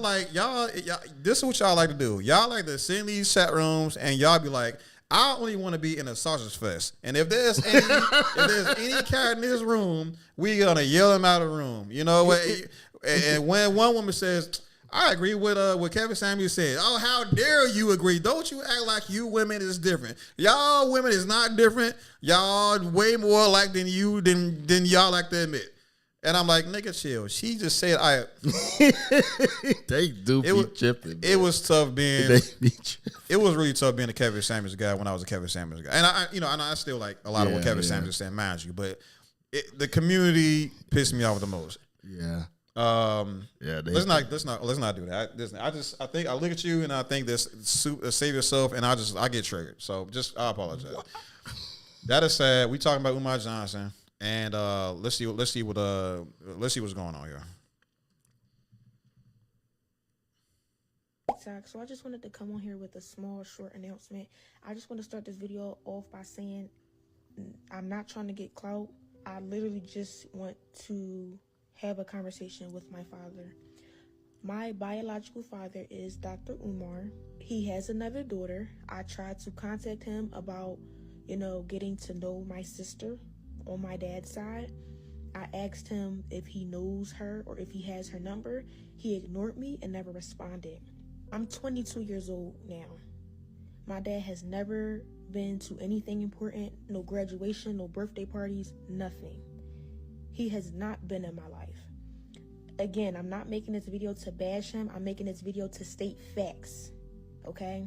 You can't get on Instagram and get on social media and portray to be an activist and talk about how black kings need to be with black women, but you're not even in your black woman's daughter's life. It doesn't make sense. You're being a hypocrite. Real quick, what do you think about her accusation of him being a hypocrite because of that reason? Like you're talking about being the black men being with black women, but you're not even a part of your own black family. Is that do you think that's problematic? And do you think him being a hypocrite is a problem in his messaging? I mean, if it's true, then yeah, okay. I think it would be a problem. If it's true, there might be some truth to it because you wouldn't jump. Well, I can't say that because the internet's something crazy. I would assume there's some truth to it because she's trying to jump on here and put it out there. Okay. But when people say I'm not trying to bash, I'm trying to stay facts, that's the same thing. You can stay facts, still bash somebody. Yes. But we don't know the full context of why he's not there. She's making the claims of, well, he's not here because he chooses not to be. Well, how you know it's not your mother? How you know your mother didn't keep y'all away all apart? She said she reached out to him and texted him and he ignored it. Well, show the text messages. You gonna do all this? You better show the text messages. Got a point. You definitely got to substantiate the evidence. But but to the question I asked, I don't know, man. I don't think you need a mathematician to tell you what 1 + 1 is. So like if he's not, I think sarcastic, if he's not walking the talk, is the talk irrelevant? Is the talk a lie? Oh, my grandfather used to tell me something similar to like that. He's already put out there a good or a bad example. That's still an example. So if a guy that tells you don't smoke is smoking, that's still an example. Why? Because he's taking experience of smoking. Yep. So he can still have the talking points, and you can always research and do your own digging in what he's saying, and just be like, well, no, he don't live by it, but what he's saying is true. I could tell you that if you do X, Y, and Z, this is going to happen. And I may not have done it myself, but I've seen people heard stories, read books, and it still can be true if you look into it. So, I agree. And it's frustrating because I reached out to you. I shouldn't have had to do that. I'm your daughter.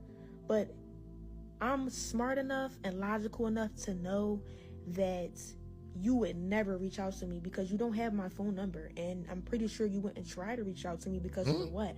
I don't want anything out of you. I want nothing but a conversation.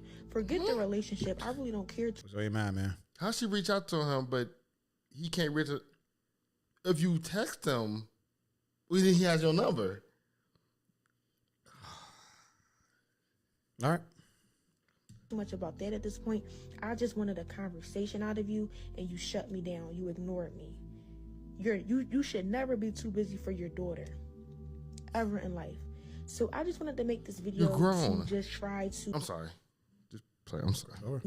I guess somehow find my sister on my dad's side. So if you see this, please reach out to me. Please DM me because I want to know who. I want to say this video is not. All right, thanks, buddy. We won't be engaged with what he's talking about.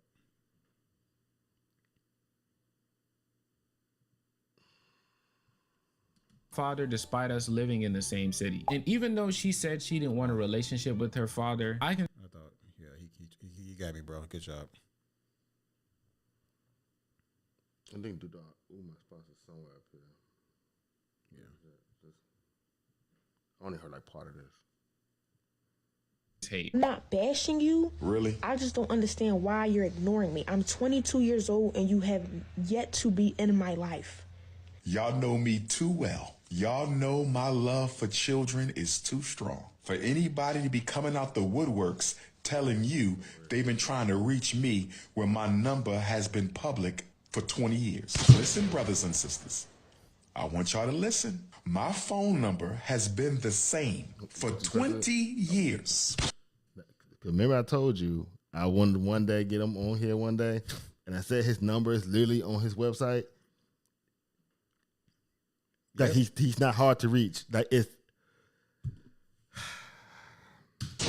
So anybody telling you they've been trying to reach me and my phone number hasn't changed in 20 years, mind you, I speak at graduations in Philadelphia all the time. I'm on the street in Philadelphia all the time. I have events in Philadelphia all the time. I got family in Philadelphia everywhere, and you've been trying to find me? Stop the cap now. Can we please stop the cap, brothers and sisters? Trying to build your struggle streamer career off of my back, coming up out of nowhere, acting like you've been looking for me. Get Mama Smurf. When can the three of us have a sit down? I'm ready for this. I'm ready for. When can Mama Smurf, Papa Smurf, and Baby Smurf have a sit down? Oh, I'm ready for this. And I will have my white man paperwork. Damn. I will have my white man paperwork. Wow. When Damn. can we do the sit down? When can we do the sit down? Been Damn. paying child support since you damn near came out the womb. Deadbeat who? When can we have a sit down? Child support started, you wasn't even out your mama yet, and she took me to child support. Deadbeat who? Deadbeat who? Child custody file this thick. What are we talking about? Where is Mama Smurf? What is your mama's Instagram? We want to ask her some questions. Where's your mama's face? Where is the mother? And none of y'all asking no questions. Lord have mercy. This is how you know that this is not about the truth. Crazy. If his number hasn't changed in 20 years, why haven't you called for an in-person conversation? You wait until now. Why is that? Why did you wait until now? I want you to get off of social media for a minute. Stop looking ridiculous. Get off social media for a minute, Baby Smurf. Stop looking ridiculous. And I want you to get Mama Smurf.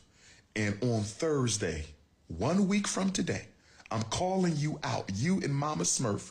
I want a respectable private FDMG tour and luncheon. Baby Smurf, Mama Smurf, and Big Papa, Wilmington, Delaware. Let's put it into this right now. Funny enough, I had a conversation with my Okay.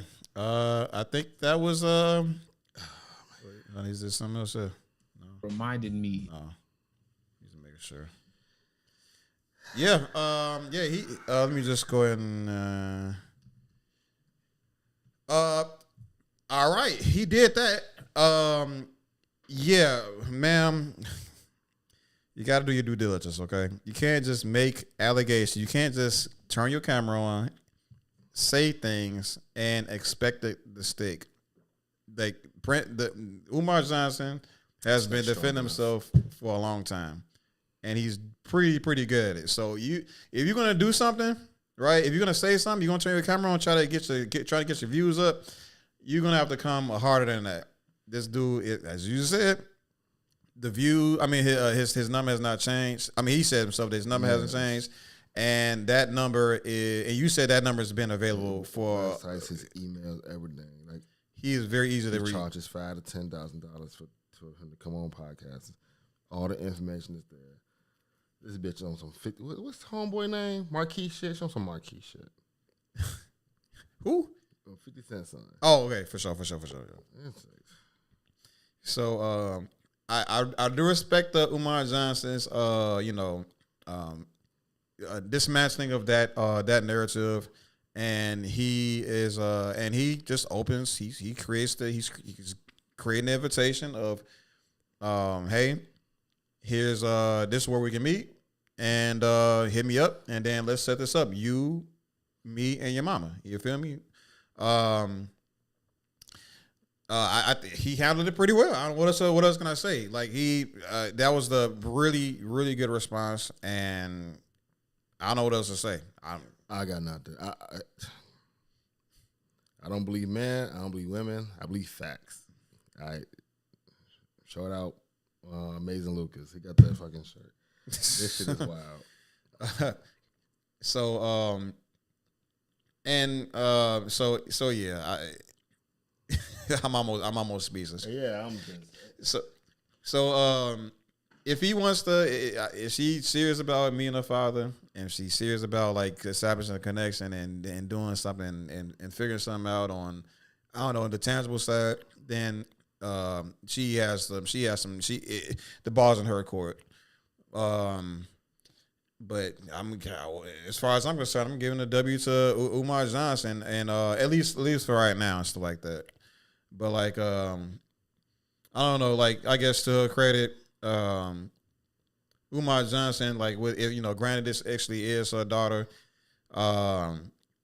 maybe you could have did a little bit more into establishing a bond or establishing a connection with the daughter and stuff like that, reaching out to the mom, even though despite, I know it was, and I know Umar Johnson's gonna tell me how tough it was for him to collaborate with the women that immediately want to put him on child support. But like I said, maybe he could have did a little bit more into the efforts of reaching out. I guess whatever. But I'm just at this point, I'm just reaching for stars. But yeah. As a father,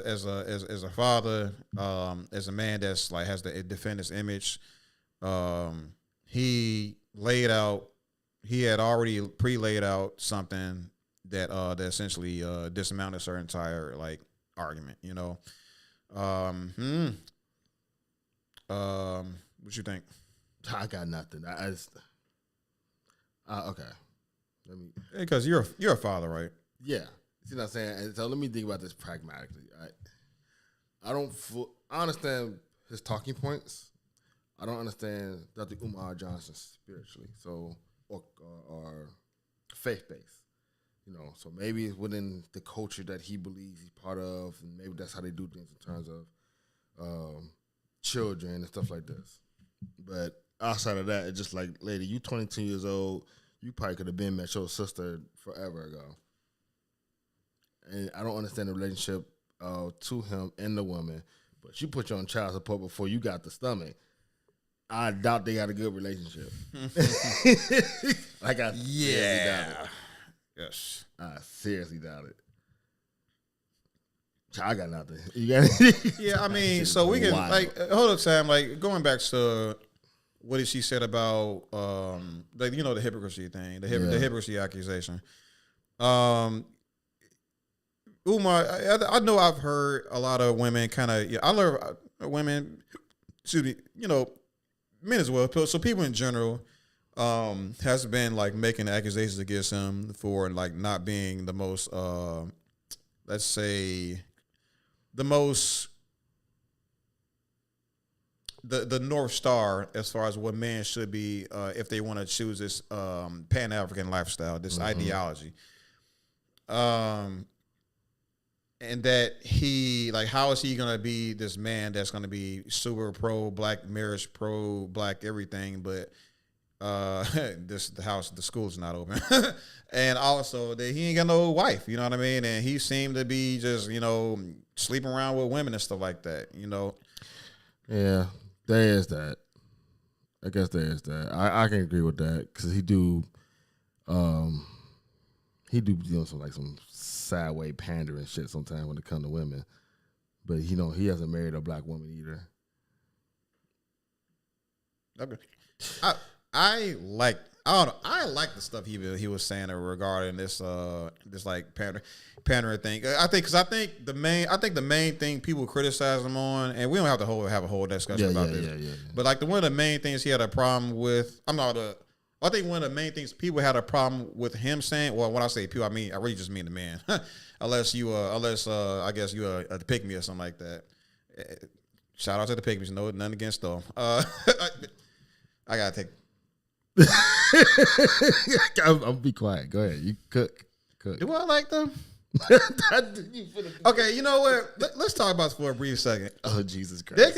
There's good pick-me's, but there's horrible ones too. The good pick-me's, right, are the ones that see the value in black men despite all of the narratives being set up. Like, even though there's a lot of shit being flung our way, they still see like, there's still hope for the black man. Those women are labeled pick-me's like all the time. However, there's the pick-me's that are like literally defending actual degeneracy. You know what I'm saying? Okay. And they will see a black man do some dumb shit, and they will find they will be like the public lawyer, the public defender of a man that's actively doing something that's doing something actually objectively dumb. Okay. And we can't let those types of women like go unchecked. I mean, because it literally just goes against the productivity of black people. Period. It's just that ladies, I'm just saying, when a black man speaks to the upliftment of what we call pick-me's, it's normally from the perspective of we appreciate their attitudes towards black men from a progressive standpoint, from a productivity standpoint. They know that in order for us all to come together and make it, we all need to be working together. And pick-me's are just the ones that are always down for the collective upliftment of the black culture. Now, with that being said, if you ever look at it dichotomically, men are pick-me's. Almost all men are pick-me's. Oh fuck! Hold on, I'm not talking about simps. Okay, you're not talking. Go ahead. All right, cook. Not talking about simps. Cook.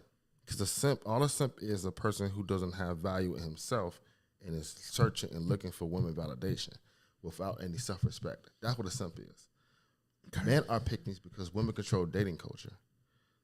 A woman were to magically one day be like, you know what? I don't want the bad boy. I don't want the gangster. I don't want the nigga with the money. I want a nice man. I want the nerds. You think these niggas from run out here and not turn to nerds?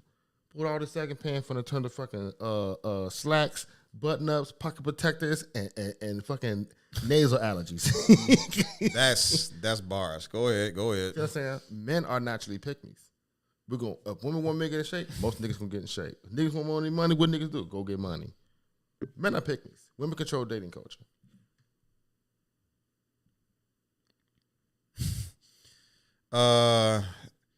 Yeah. Let me see. Because it's funny because, well, I don't know.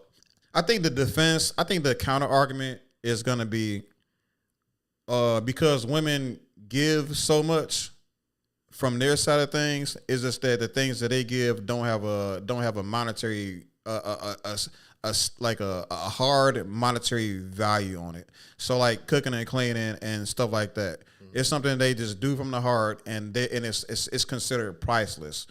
Okay. Essentially. So that I believe because women have like that have that going for themselves outside of like the money that's necessary to the makeup and the way they dress and the heels and the fashion, all that stuff. Like it's when men can just kind of show up dressed well, but we can just wash our face and then like get a haircut. That's so that's kind of what they would say. But I mean, and it's kind of just then but this part is like this. It's so subjective because like me personally, I'm a low maintenance type of dude. Like I don't think a woman needs to have a whole lot of money to attract me. Like she can have like, I mean, please have your hair looking like orderly. You know what I mean? And please like bathe yourself. You feel me? But I personally like don't.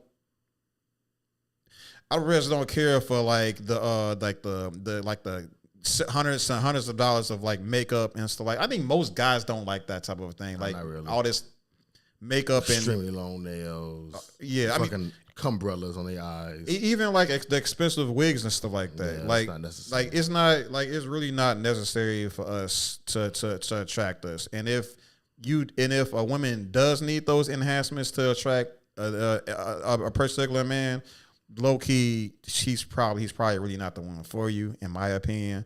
But I mean, all of this stuff is super duper subjective. But yeah, with that said, like I don't know what to say. Some things women are gonna like kind of decide to do for themselves, and they will use those self-destructive decisions, like again, purchasing $500 wigs, $400 wigs, or whatever. And purchasing all these enhancements when men typically like the natural look anyway. Yeah. And if they, but for the men that don't like that natural look, and if you just, I don't know what else to say. If you are seeking those men that prefer the unnatural look, well, there's a price for it apparently. It is what it is. And there might be a benefit for those types of men as well. But overall, to use what you have to do to attract those specific men as essentially leverage in the dating market to like establish why you deserve like the treatment that you receive, it's just, for some of us, it's just going to be a hard sell. It's going to be a difficult conversation to make us turn over a new leaf and acquiesce to your perspective. That's why I decided for myself, I'd rather just get a chick with her natural hair that don't have to invest, just a chick that doesn't have to invest all this money into looking nice. I prefer women that look natural, even though they may theoretically look inferior to the women that spends $1,000 to look better. You know, does that make sense? Yeah. Okay. So, oh man, all this to say is it's a complicated conversation, and ultimately, until we all collectively decide that enhanced women is better, is inferior or superior to natural women. Did I say that right? Mm-hmm. Enhanced. Until we decide that those women are superior or inferior to natural women, then we all gonna have to just make up our own minds and decide for ourselves what is inferior or superior. Okay. So yeah, good luck, black people, in deciding that. But I will tell you this, from the SYCBM standpoint, we all understand that wealth in the black community is pretty wild. It's an unfortunate situation right now, and it's in our best interest to kind of divest from all of these wealth standards of beauty. These beauty standards that is appeasing to our wealth accumulation, and just do things more natural. You know what I'm saying? Just shave your legs. Anything else? No, nothing else. And from I gotta talk to these people about this damn S. But for my people, all right, go where you are appreciated, not tolerated, You know what I'm saying? You don't got to deal with this culture. Find a new one to adopt to. Let's expand black people. Spread our wings. You know, let's control the network. You bastard. We'll catch on the flip side. It's been Scott Black Delegation. All right, good shit, man. Good shit. GG's. What's up, everybody? Hey, thanks for sliding on us. Ra, what's happening? Ra, what's happening? Thanks for sliding on us. It's been a lot of fun. We gonna have some content rolling out. Hopefully this week. I gotta bunker down and really hit this get this editing on out the way. I'm not a one man show, but I'm a one man production studio. So things can kind of get a little bit slower because I gotta do a full-time job. I don't make no money off of this whatsoever, and I don't really care about the money for that matter. I just want the message to get out there though. So that is what I'm really after.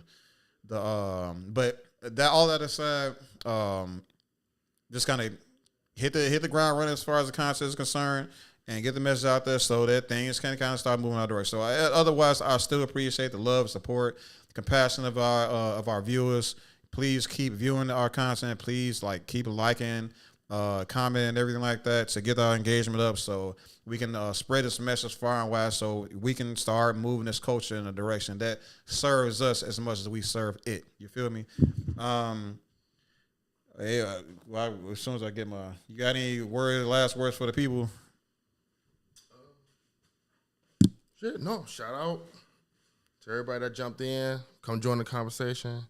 Call in. You know what I'm saying? Jump in the comments. I read a lot of the comments. Well, not these. And they know why. But, yeah, thanks for joining. Yeah, shout out to FBAs. Please, we want your smoke. Please keep commenting and sharing. Please, all the feminists jump in. I want all the smoke. So I'm sorry, ladies. Look. All right, shut up. All right, you're a bad person, and you need to change your ways. All right, black men need to improve, and stop being a sausage fest strangler. Anyway, we'll catch y'all around, man. It's been fun. I lost my eraser. I don't like that.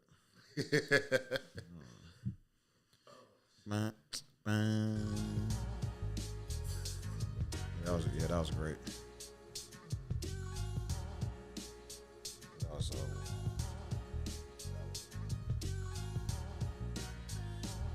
You saw. I was like, we're not finna talk about it. That's 2 hours and 12 minutes. This is wild. Oh yeah, that yeah.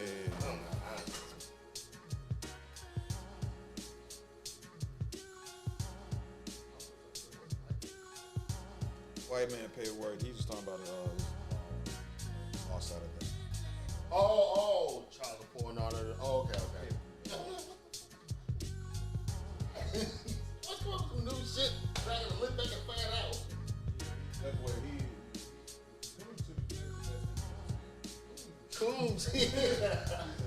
For some reason, when you get around white person, they just hit a button and then all of a sudden you just turn.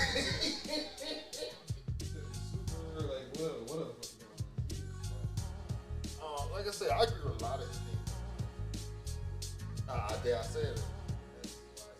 I agree with it.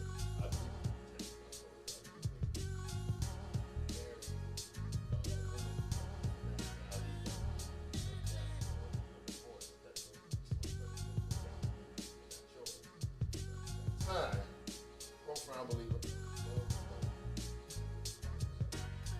It is just that finding who loves you in a very specific area. Okay, this is what I'm gonna say.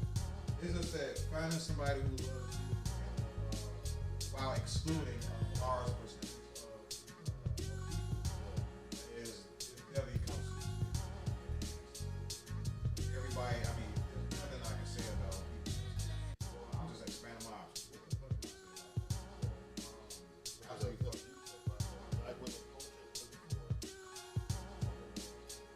that? Moore or Denzel Washington, and you look like Chris Rock, out. No one's gonna